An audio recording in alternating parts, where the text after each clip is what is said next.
welcome to Nautilus TV, the channel for maritime professionals, and welcome to our very first programme.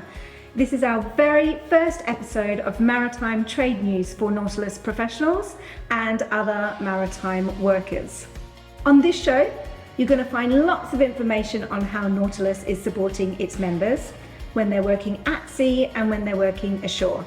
Plus, the Nautilus team is here with me to discuss interviews they've done with the industry and with maritime folk and of course with our own members.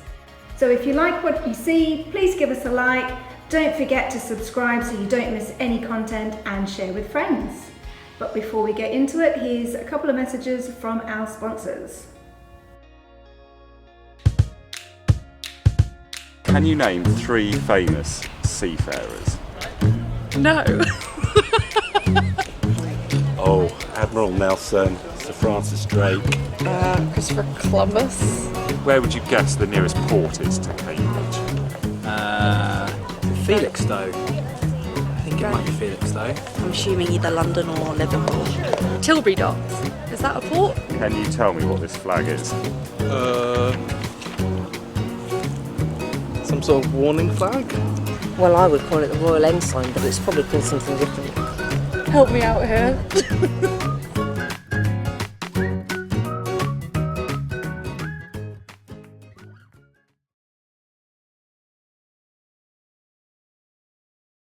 Welcome back to Nautilus TV. With me today is Rob Coston, Comms Manager, Deborah McPherson, Web Editor, Hi.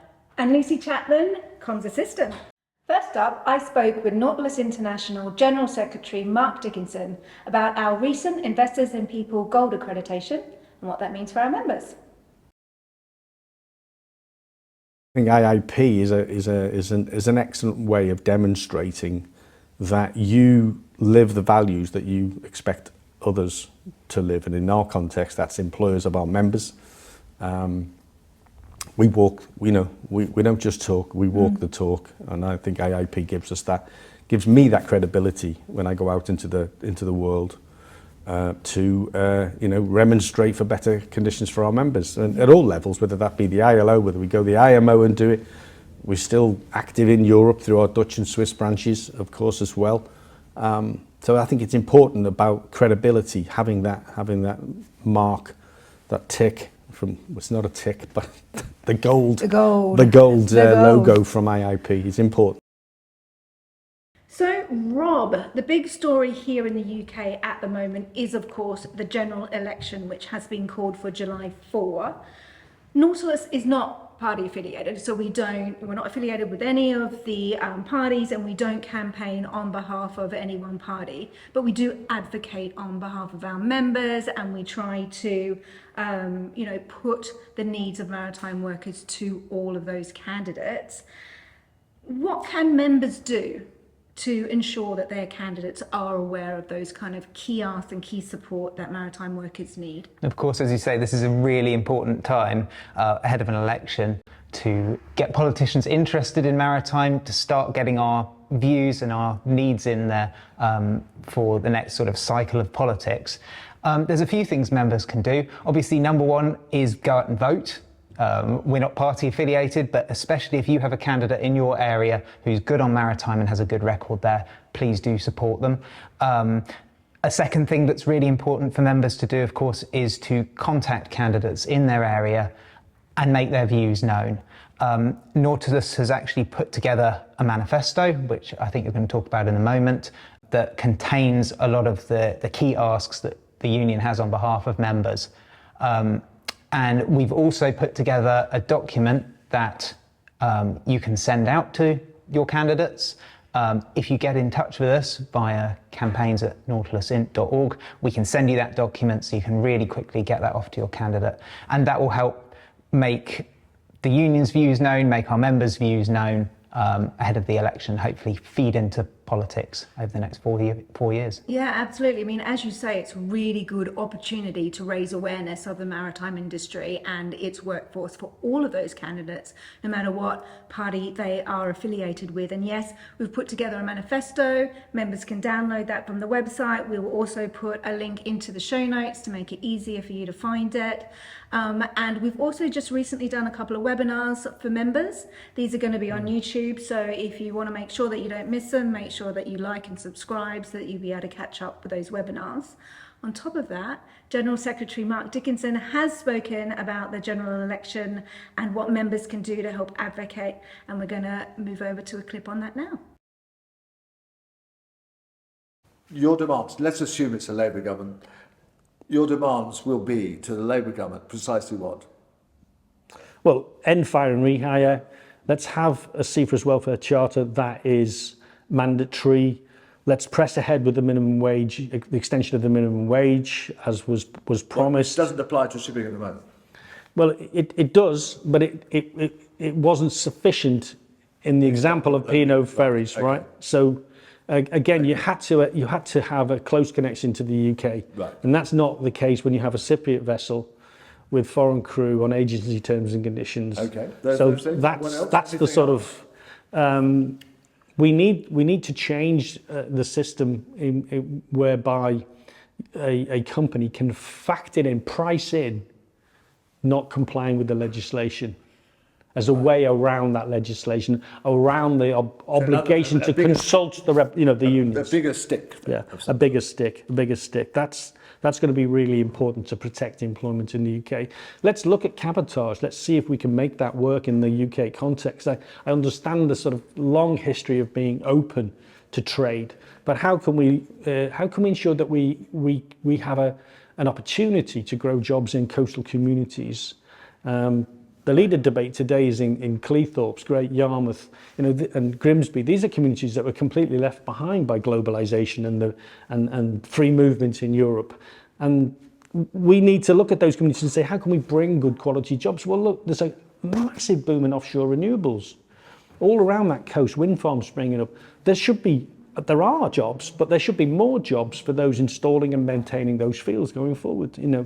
As fishing shrinks, as the oil and gas industry transits to offshore renewables, there has to be a just transition for those workers, for the fishing industry to grow as well. And I don't understand why this is even remotely contentious, but in some quarters it is. So Rob, the other big announcement at the moment, of course, is that our members at the Royal Fleet Auxiliary have announced action short of a strike, indefinite action short of a strike, actually, starting on July 1. What is the industrial action over, and why are they taking it at this time? Our members never take industrial action lightly. I think that's doubly so for the Royal Fleet Auxiliary. This is the first time in the very long history of the RFA that seafarers have felt motivated to take this step. And it's not just our members, of course, it's also members with the RMT union who've taken the same step. What is it over? It's essentially pay austerity. Members have taken a 30% pay cut in real terms since 2012. Naturally, with high inflation over recent years, that's really begun to bite. And as a result of this, I think they don't feel valued. At the same time, the demands being made upon the RFA have been really significant. I'm sure everybody knows about the security situation around the world. Very often when the Royal Navy is said to be performing operations, it's the RFA that's there, either on their own or working with the Royal Navy. And essentially our members want to feel valued. They want to have their pay restored to the same level as it was in those years and see the same kind of increases that have been given to other services like the police, the fire service, that are performing vital duties for the country. Yeah, absolutely. So it is over pay restoration, but it's also over, conditions and that respect for that vital service that they give to our country's Navy and to our protection for the country. So I understand you spoke with our colleague Martin Gray about this earlier. Yes, I did. I had a really good discussion with him, and he went into what exactly action short of a strike will mean for the service, how that might impact the RFA's operations, and also what our members are expecting. And finally, of course, how the general election announcement has influenced all of this, because it has held up our negotiations. We're not able to complete those negotiations until a new government's in place.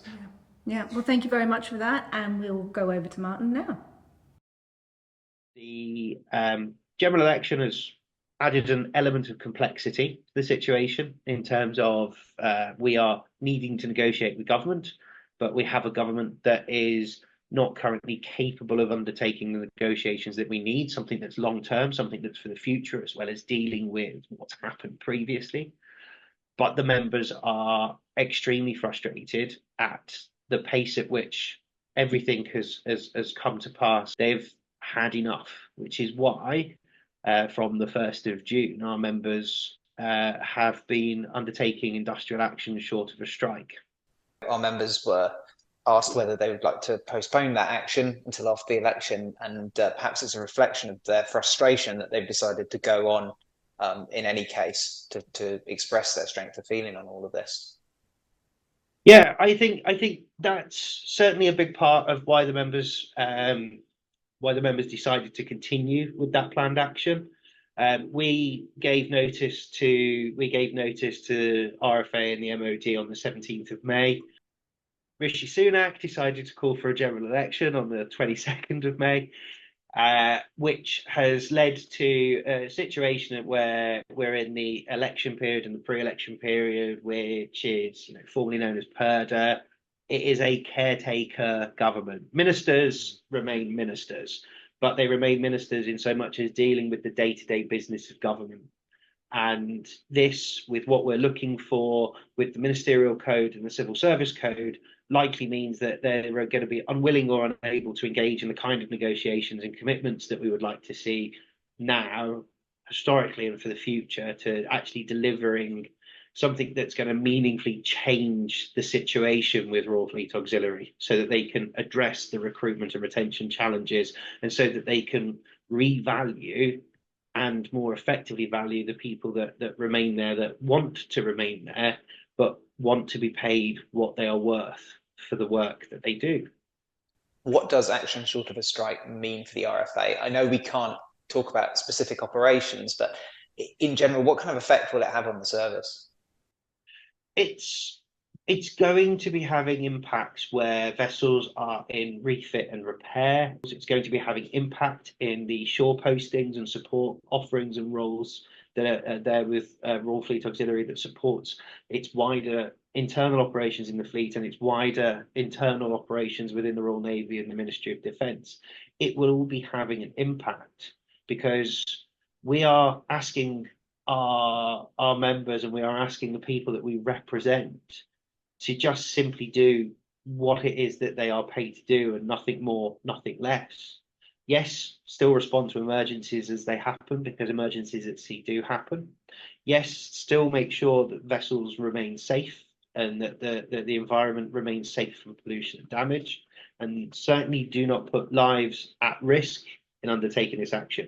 But perform your contractual responsibilities, your appointment responsibilities, your job title within your terms of reference as best as you can, but do no more than just that. And already, after a little under a week of action, we are starting to see that is having impacts in areas, and we are starting to see that plans are having to change because of that, which just goes to show that if any company cannot operate normally through the people it employs, just simply doing what they are paid to do and not going above and beyond, the chances are they haven't got enough people, or haven't got the right people doing the right things at the right time. They have been dependent on the goodwill of our members for far too long just to be able to function. Now, Lucy, you've been speaking with Nautilus Head of Professional and Technical, David Appleton, about those future fuels that seafarers are going to have to use to help the industry hit its net zero targets by 2050. What were some of the things that you guys were talking about? So David was explaining that if the maritime industry moved to net zero by 2050, that 800,000 seafarers will need training. This is cadets and experienced seafarers. If they don't have this training, they will not be able to keep their jobs, they'll not be hireable, they need the qualifications, but also they need the training because without it, there can be a lot of accidents and incidents. Fortunately, the actual mandatory implementation of this training is quite a long way away, and the companies will start introducing the new fuels much earlier than that. There are a lot of national companies that are implementing training, some faster than others. But it's really important that training companies get as much training in place to keep their seafarers at work, to keep them qualified. Unfortunately, the actual implementation of mandatory requirements from the IMO is quite far away, and companies will introduce these new fuels a lot earlier than that. But non-mandatory guidance is underway, and some national training administrators are being proactive in getting the training in place. This gives seafarers the ability to work, to keep safe, and it means that ships will find them more attractive for job roles if they have the qualifications to work on these ships. Yeah, absolutely. I mean, it's such a big subject, isn't it? And I know it's something that our members are particularly concerned about, ensuring that they have the right skills and training for these new fuels and new environments. We're going to go over to your interview with David now. And what is Nautilus doing to ensure that these ship owners and governments do implement adequate training? So a number of measures. Obviously, we're fully involved in all of the ongoing discussions at IMO through the organisations we're affiliated to. So that's the International Transport Workers Federation, the International Federation of Shipmasters Associations. We attend those meetings as representatives of those organisations, and we're fully involved in all of those discussions and make sure that the seafarers' point of view is put across strongly.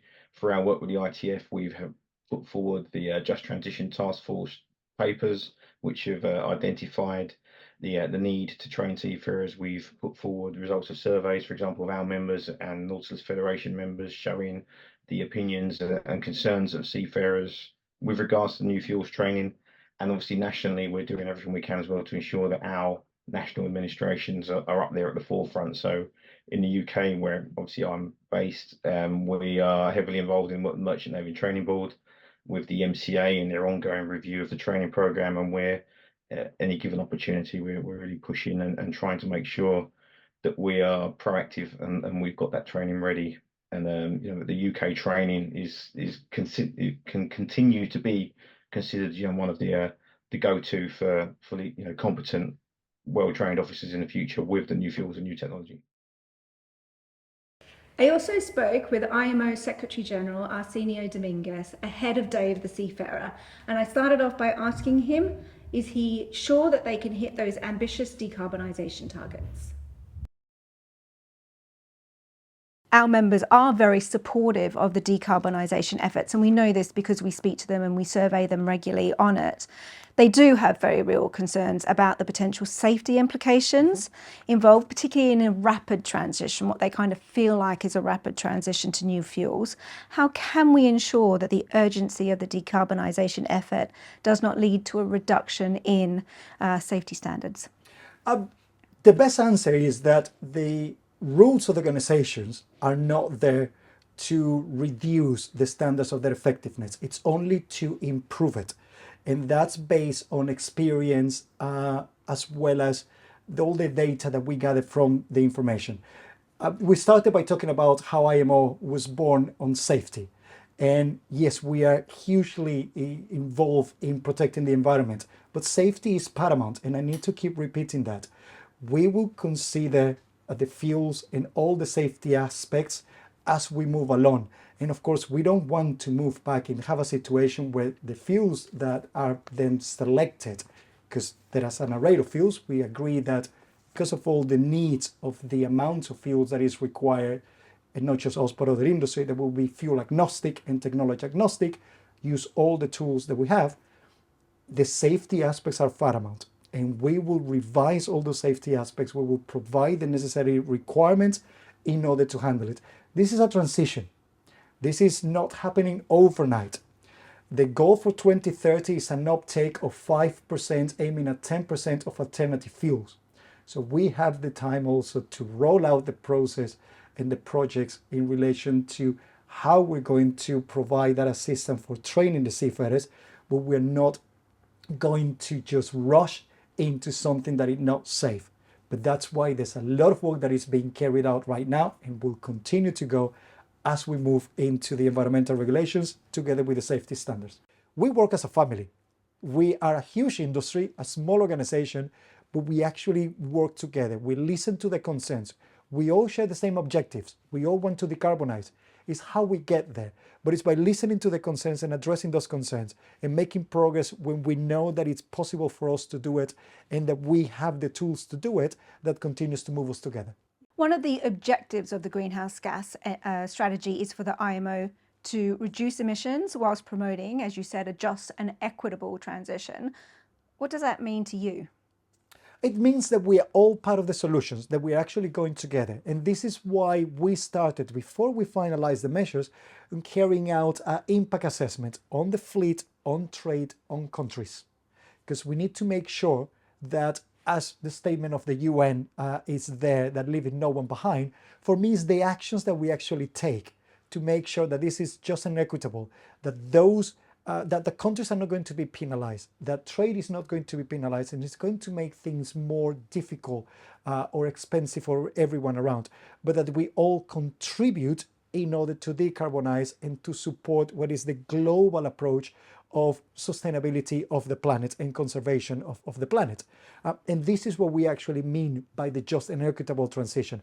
And this assessment, this information is going to allow us to take the right decisions in order to meet the goals and not have detrimental effects on any country or any sector. And you can view that interview and all our interviews on our YouTube channel, so make sure you hit subscribe so you don't miss any of them. One of the key growth areas for the union is the large yacht sectors, and we've seen huge growth in this area over recent years. There's a number of ways that we can help members working on yachts, including in cases where there is workplace bullying and harassment. Deborah, you've been speaking with a charity, Safer Waves, which is conducting some research into crimes on board ships. Can you tell us a little bit more about that important topic? Yes, I have been speaking with Dr. Genevieve Waterhouse, who is a researcher and also the chair of trustees at Safer Waves, which is a maritime support group for people that have experienced sexual abuse, sexual crimes at sea. So the first part of the Crime Reporting at Sea project is a survey into sexual assault at sea. And the reason for that is that we need to try and find out what the prevalence is of crimes at sea, as well as the experience of those people. So to get as wide a database as possible, and that will help support and tailor services to improve the reporting process for those people who are affected by these crimes. Yeah, that sounds like a really important body of research, and I know that you spoke to one of the lead researchers about that. What was her kind of driver for being involved with this research?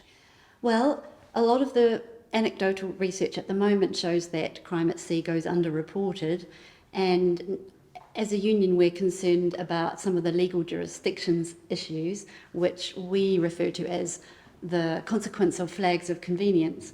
But although that is outside the remit of the actual sexual assault at sea survey, it's very important for the researchers to have as much information as possible about what's going on at sea in terms of crimes, so that they, as I say, they can help work with organisations such as unions, ourselves, and importantly the police, who've actually, Devon and Cornwall Police have been an important driver for this particular project. So whatever the findings and the results are, they're going to be given in a report to all the bodies involved, and then those services for those people can be improved in various ways. We may campaign, the police may use it to improve their processes to help. Yeah, thank you very much, Deborah. It sounds like a really important body of research that the team is doing. And if members do want to find out more information about that research or take part, we'll make sure that we put some information in the show notes below. And you can also find out more information from our website. And we're now going to cut to that interview with Dr. Genevieve Waterhouse. There are many reasons why you may not want to report to someone on board. So that can include being concerned about re-victimization, being concerned about not being believed, and also just being seen as a difficult colleague. And that there's also a very hierarchical structure on board ships.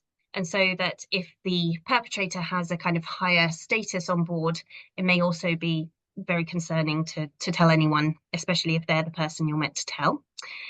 There's also complexities around the fact that there are different jurisdictions, legal jurisdictions, dependent on where the offence occurs, and that's very complex and very difficult for victims to actually navigate.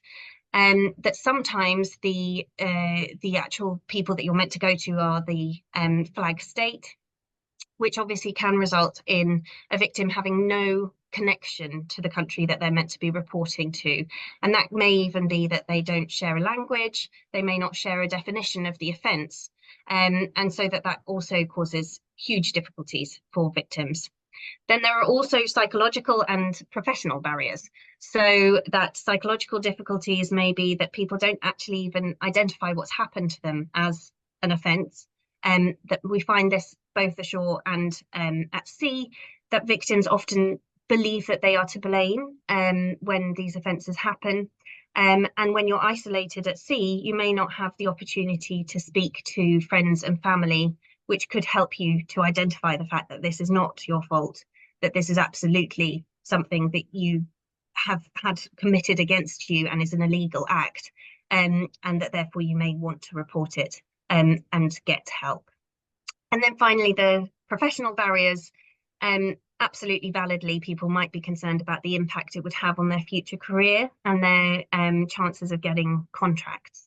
It's a really difficult area, and it combines kind of the complexities of a domestic setting with the difficulties of a professional relationship, and that's fairly unique because you have people who are at sea living with their perpetrator for possibly months on end, but yet it may be a completely professional relationship. There may also be a romantic relationship associated with it, but it's just therefore much more difficult because it's got multiple layers of complexities, basically.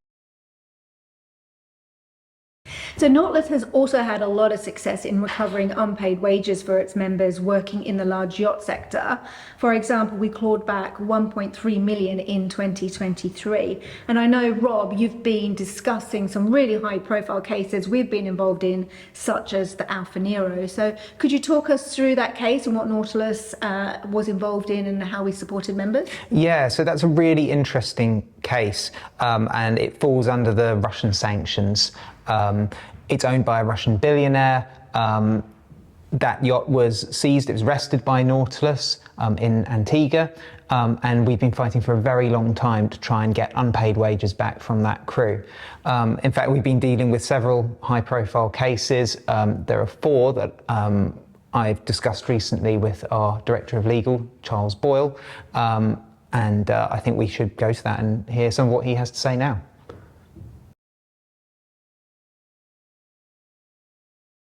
Well, there's 4 yachts in particular that I'm working on at the moment. I can't talk about one in particular because there's lots of news in the public domain about it. This is the Alfa Nero, which is currently under arrest by Nautilus in Antigua and Barbuda.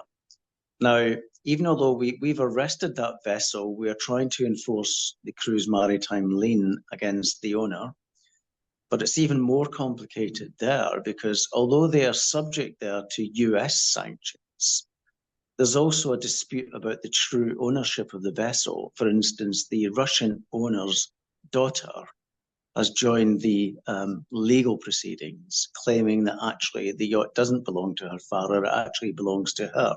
So that has complicated things as well. Also, the government of Antigua have basically got concerns about any environmental dangers that the yacht imposes. So they also have stuck their oar in and become a party to the proceedings as well through the Attorney General in Antigua. And at the same time, we are trying to enforce the maritime lien for the crew.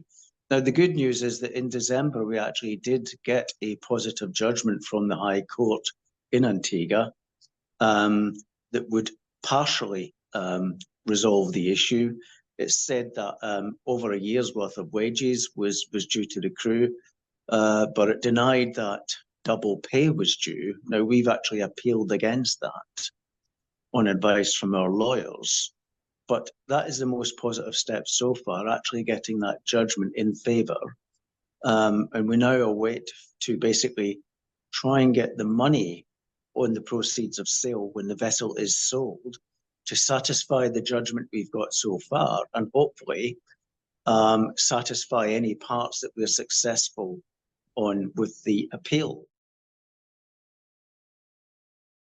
Some really interesting stuff from Charles there. I'd also add, as Charles said to me in the full interview, that this is still an ongoing issue. We're really recommending that people think twice before accepting a job on a yacht with Russian connections, because even if that individual doesn't fall under sanctions now, they could be sanctioned in future, and you may really experience problems getting paid as a result of that.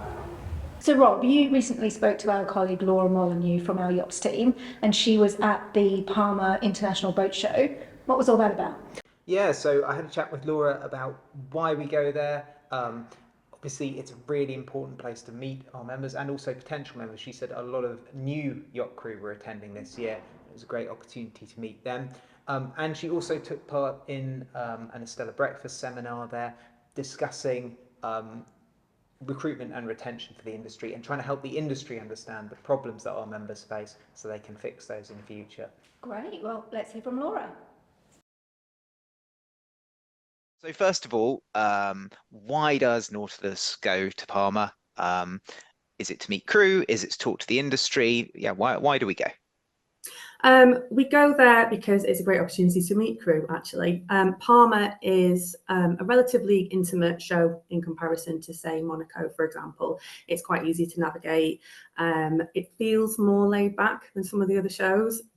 So just dock walking in itself is pleasant because you can sort of wave to crew, they can come over, they can have a chat.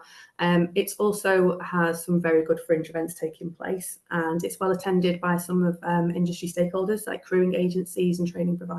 Quite a few people actually came over and spoke to us, so they were seeking us out this year, so that was lovely. We didn't have to do all the legwork.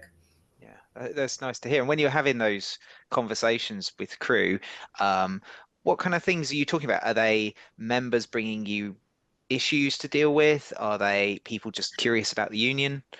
It was a lot of, so our existing members usually came up to say, you helped me with this particular case. And it was, you know, some of them were there actually talking about, we have what's called ticket protection, for example. And someone we were talking to was talking about how the union several years ago would help them with their ticket after a maritime incident, which was the difference between them having a career and not having a career. So that was lovely. And then there was other people there who've been, we've had issues with unpaid wages, bullying, grievance complaints. So I mean, you'll get the general theme of unpaid wages and bullying and harassments and grievances. But then there's also the Schengen queries that you get. I mean, obviously the Mediterranean season is starting back up again, and people have a lot of concerns about how long they can stay there, how does it work, you know, and it can be quite, you know, confusing for people if they're not used to it. So, you know, we'll answer any of those questions if they've got them for us.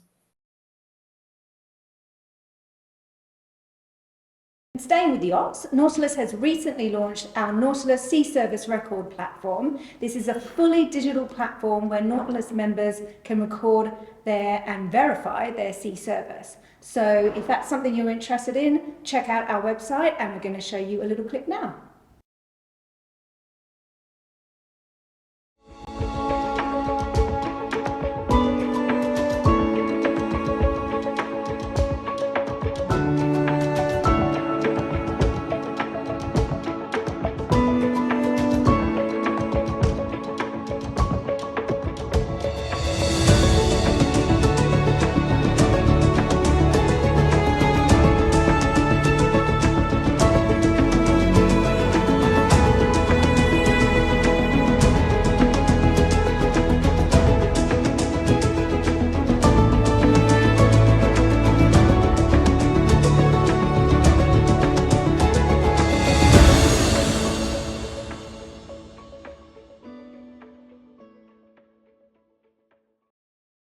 And finally, I visited Captain Jessica Tyson at the Port of Bridgewater. Burnham-on-Sea, to find out what a day in the life of a marine pilot is like. As Acting Harbour Master Captain Tyson explains, the port has some unique characteristics that makes it quite difficult to navigate. Let's have a look.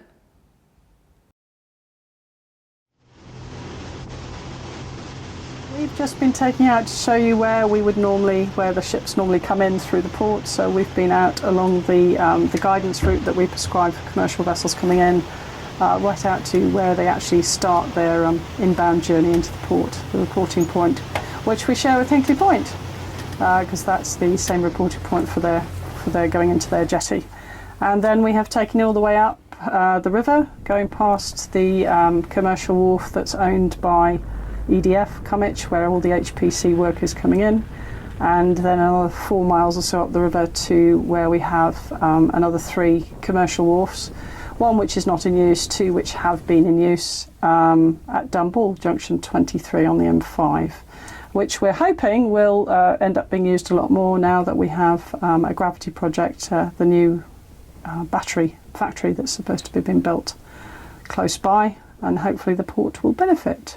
Tell me something about this port. What's different about it? What's interesting? What might people not know about this port? Well, I think a lot of people don't realise that the port of Bridgwater exists. It's about 25 square miles. It runs roughly from just east of Hinkley along the coast. It covers all the over into Breandown, up the River Axe. The south side is in our jurisdiction. It runs all the way up to inland. The inward harbour jurisdiction is just above the main town bridge in Bridgwater. So that's quite a lot of river, but the peculiarity of this port is it's very tidal, but as a harbour authority we're actually only here to provide the statutory requirement for an open port and safe navigational passage, because as a harbour authority we don't actually own any of the wharfs, they're all in private ownership. So that lends itself an interesting tenor in if you're trying to bring more shipping in. You have to engage and have some very good communications and feedback from your stakeholders if you're wanting to do that. So we're looking at exploring options at the moment. Up until about 2019 we had a regular aggregate dredger that used to come in here, but unfortunately the company that ran that boat and had leased one of the wharfs had a change in their business model. So now we're looking to get some more shipping other than some of the, obviously we've got the HPC traffic that's coming in, which obviously is fairly critical. And what does that mean in terms of your day-to-day job and the work that you do? Well, I like being out on the water. I used to probably be out on the water a lot more, but we're a very small port and we have a very small team, so it is a bit hands-on deck. I'm sort of, I would say, jack of all trades, master of none, which would be disingenuous really, but I have to do a lot of paperwork. I obviously have to keep up with the tides, the weather, ensuring if we get inquiries they're answered, whether there's statutory regulations, the maintenance that has to be done for the vessels and around the port, because obviously we've got conservancy with navigational aids, liaising with stakeholders, liaising with other people that have got parties. I had an inquiry about a random buoy somebody found in Brixham, but that had BR on it, which would be Bridgwater. And she's wondering if I could identify it. And amongst all of that, obviously, we're also in an area where of outstanding natural beauty, and we have many classifications, including a SSSI. So we have to work with quite a lot of differing requirements and needs. So yes, it's I think very you have varied. to explain what a SSSI is. It is a special area of scientific interest, I believe it is. I can't remember the exact acronym, but essentially we have to work very closely with people like Natural England, the Environment Agency, and other interested stakeholders in relation to the environment, the flora, the fauna. If people know anything about marine pilots, they probably have a picture of somebody climbing up a rope ladder on the side of a ship. Is there something you think that about the job that people aren't aware of? What would you like people to know about being a marine pilot? You need to, being a marine pilot you can come from different leads. You don't always have to have been a master on a vessel. You don't always have to have been out at sea. That's how it used to be in the good old days. It would be people with local knowledge, local boatmen who understood the area and the environment they're in. Obviously, with the change in the shipping industry generally and trying to bring up standards and that, people will look for the top end of any ladder that you've got, which is being a master and having that understanding.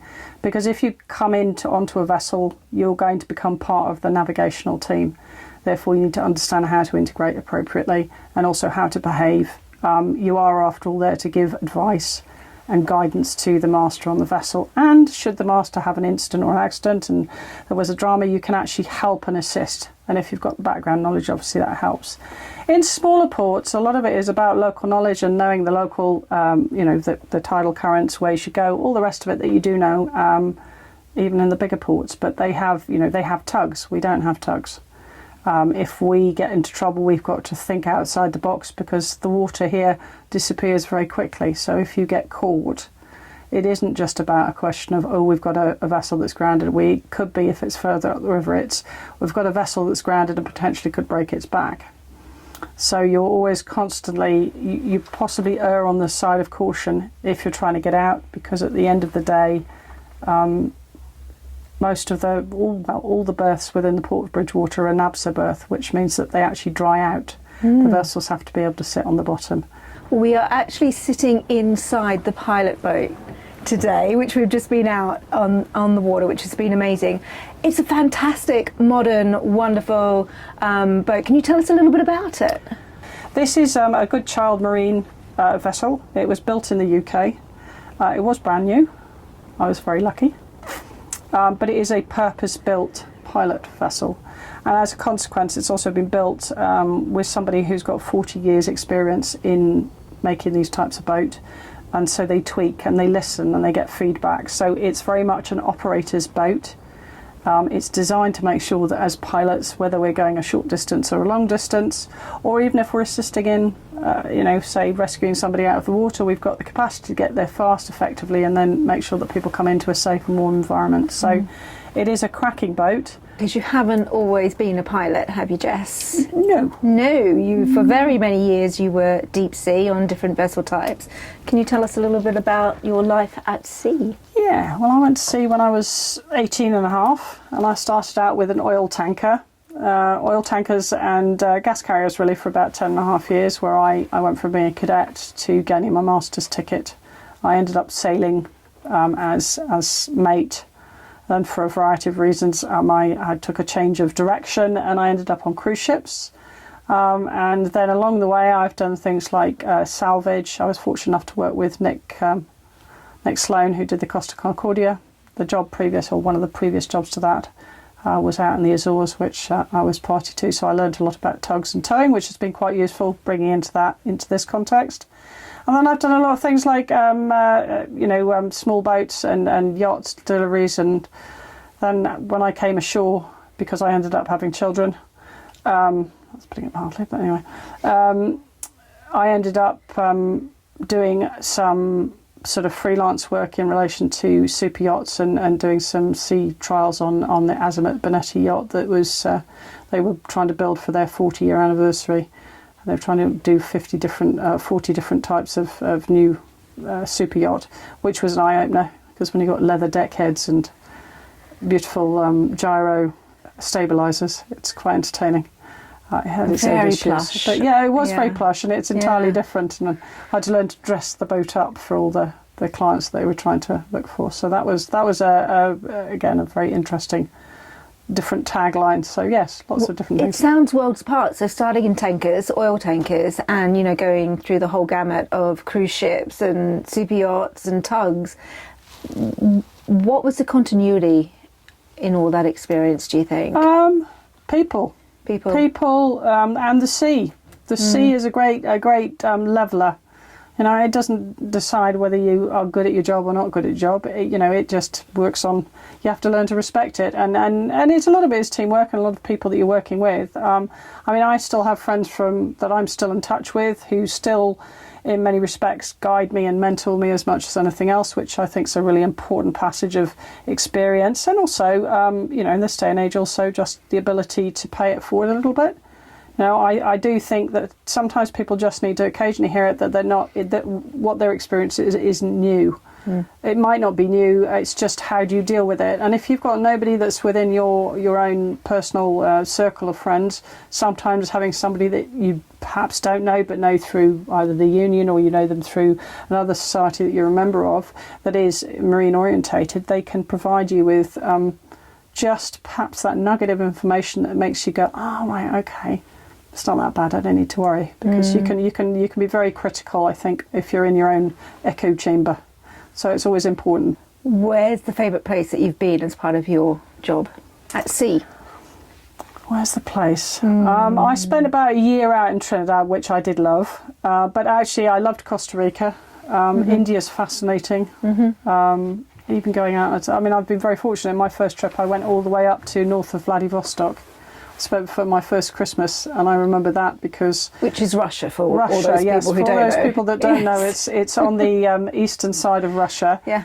And it's very cold, and we had come from Singapore, which was about 28 degrees, and we went up to Vladivostok, which was about -15, and we didn't have much else other than duffel coats and various things. So we had a lot of layers, and you go out there for about half an hour with ice class vessel. No ice class. It wasn't ice class of that. It was just it was a black oil tanker. No, it wasn't a white oil tanker, I lied. But what was entertaining, which wouldn't happen probably in the same way today, is we actually had somebody, a Russian soldier in his bearskin and long coat with a rifle standing at the bottom of the gangway because we weren't allowed to go off unless you had your documentation, even to read the drafts of the ship. That tells you the date and age. That was back in the early part of the 90s.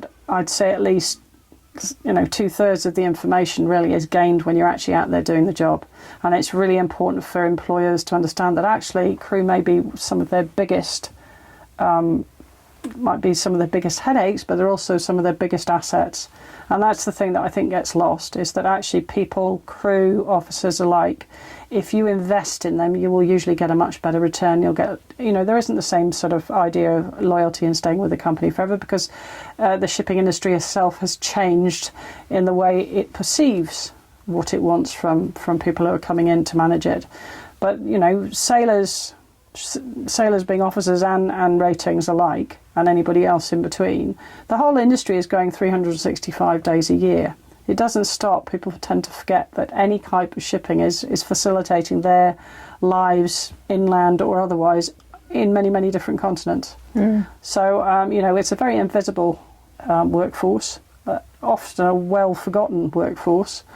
It's a whole new topic, that one, but it's very easy to give up too quickly. And I think sometimes you have to give people and the industry itself a little bit more of a chance, because I had one trip where I nearly gave it up. My mother said, no, go back and finish it because you've only got one more trip, which was 4 months. So I could have stopped and given it up.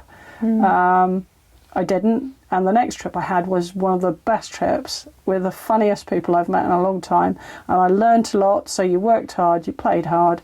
And, that set me on a trajectory for dealing with an awful lot of things. So I do think it's important for anybody who's in any kind of trade, whether around the marine industry, whether it's being actually at sea as an officer or a rating, and people, periphery, ports, insurance, lawyers, whatever comes into the marine industry, it's really important for all of us just to pay it forward and explain to people that it isn't all goodness and light, but it's not all bad.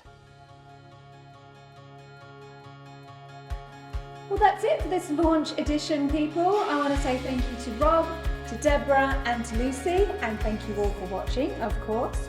If you have any colleagues that you think would be interested in this programme, please do share it with them, give it a like and make sure that you subscribe.